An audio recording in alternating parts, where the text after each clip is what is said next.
ओम श्री साईनाथाय नमः। ओम श्री साईनाथाय नमः। ओम श्री साईनाथाय नमः। सभी साईं भक्तों को नमस्कार। कथा प्रारंभ करते हैं। पिछले भाग में जैसा कि सुनाया था कि प्रहलाद और सोनाली की शादी हो रही है, फेरे पड़ चुके हैं और सोनाली जो है मन ही मन कह रही है कि प्रहलाद ने कहा था कि साईं से एक बार आंखें बंद करके अपने मन ही मन में इच्छा जाहिर करो तो साईं उसे पूरी कर देते हैं। कि साईं एक बार फिर दोहरा रही हूं, मेरी नानी से मेरी शादी में हाजिर कर दो। उधर कुलकर्णी सरकार ने घोषणा की कि भाई सुनो, अब होगा तुलादान। दुल्हन के वजन के बराबर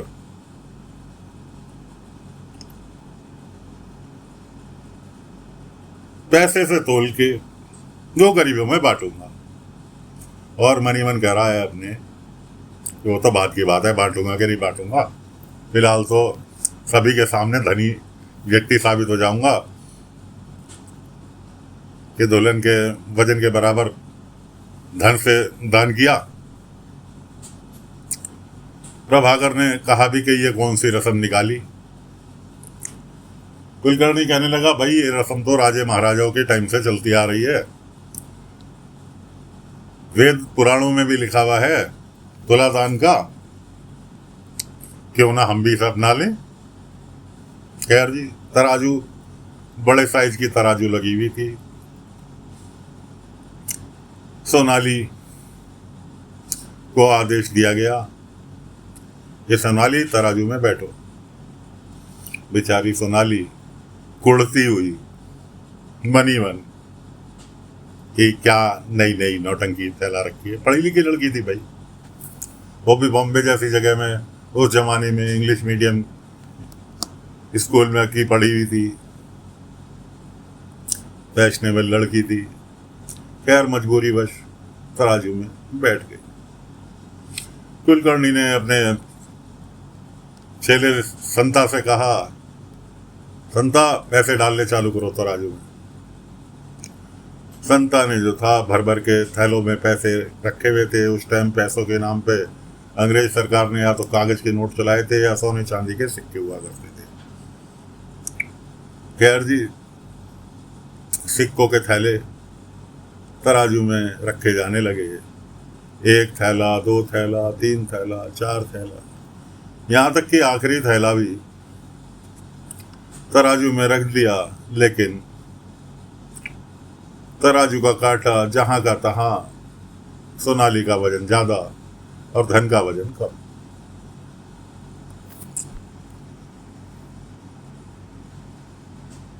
अब कुलकर्णी के चेहरे पर पसीना की बूंदे छल छलाने के लिए तैयार। ये तो बेइज्जती हो गई, मैं तो कम धनी साबित हुआ कि एक बहू के वजन के बराबर भी मेरे पास धन नहीं है। दूर से बाबा आते नजर आए। जैसे ही बाबा ने विवाह मंडप में कदम रखा, केशव की नजर पड़ी। साईं दौड़ के साईं के पास गए। साईं प्रणाम। प्रहलाद की चेहरे पे मुस्कुराहट लौट आई। दोनों ने, बाप बेटों ने बाबा को प्रणाम किया। इतने में मेहमानों में जिला मजिस्ट्रेट भी आए हुए थे।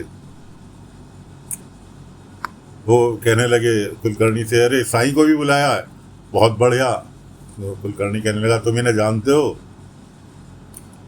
कहने लगा, हाँ कुलकर्णी सरकार, ये साईं बाबा हैं, इन्होंने मेरे बेटे को ठीक किया था। पहुंचा। साईं प्रणाम, आपकी कृपा से मेरा बेटा आज बहुत स्वस्थ है। खैर बाबा आगे पहुंचे, कुलकर्णी से कहने लगे, कुलकर्णी सरकार, मैं भी कुछ देना चाहता हूं। झोले में से अपने एक सिक्का निकाला। कहने लगे, इस सिक्के को कुलकर्णी सरकार पहचानते हो? ये पहली बार आपने मुझे अभी कुछ ही दिन पहले भिक्षा में दिया था।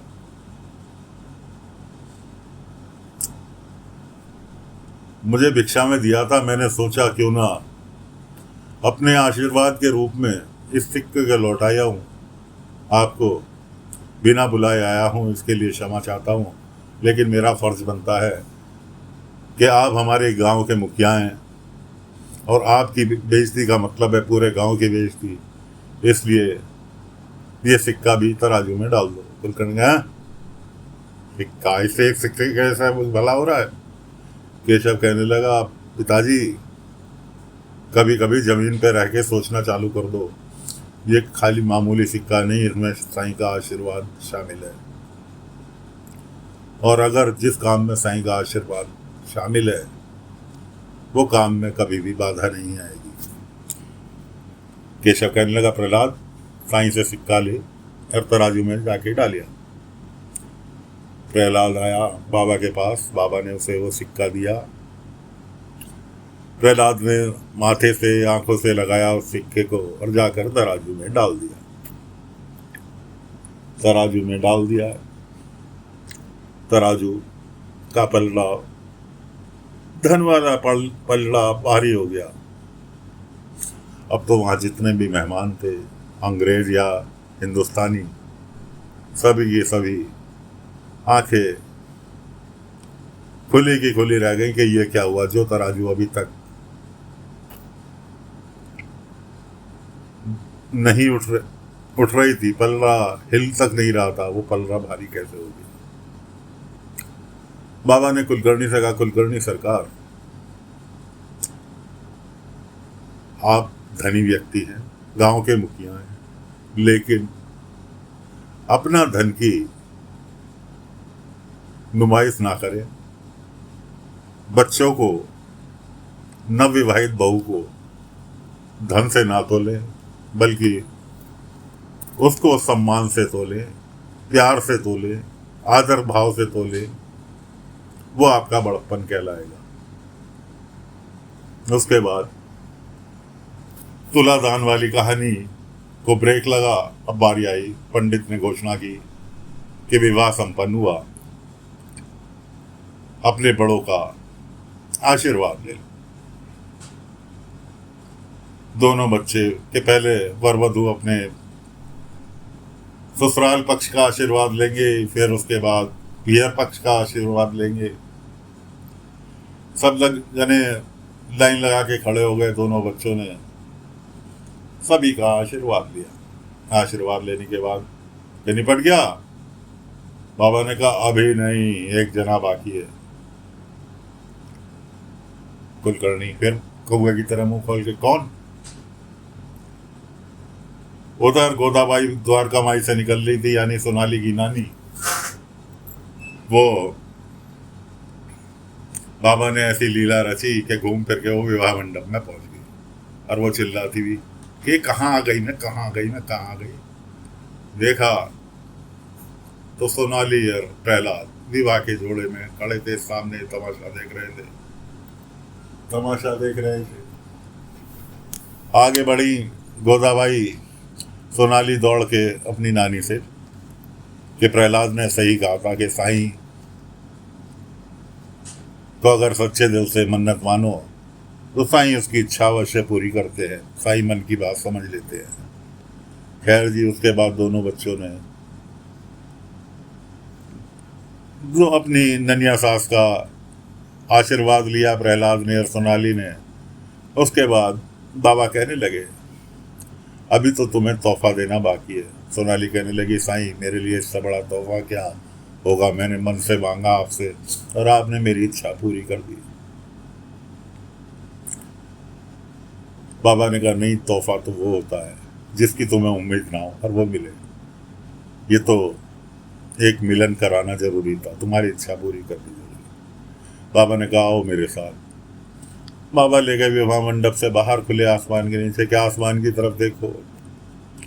अब कुलकर्णी, प्रभाकर सब मोबाइल देख रहे हैं कि फकीर क्या दिखा रहा है बच्चों को आसमान में। बाबा ने सोनाली से और उसकी नानी से, दोनों से कहा, आसमान की तरफ देखो। आसमान में देखा तो सोनाली की माँ और गोदाबाई की बेटी आसमान में उसकी छवि नजर आई, जिससे दोनों गोदाबाई और सोनाली ने दोनों ने बातें की। उसके बाद सोनाली कहने लगी, अब मैं सभी मेहमानों के सामने एक घोषणा करनी चाहती हूँ। आज तक मैं अपने आप को अकेली समझती थी और मेरे पिता मेरे ऊपर अपनी इच्छाएं लादते रहते थे।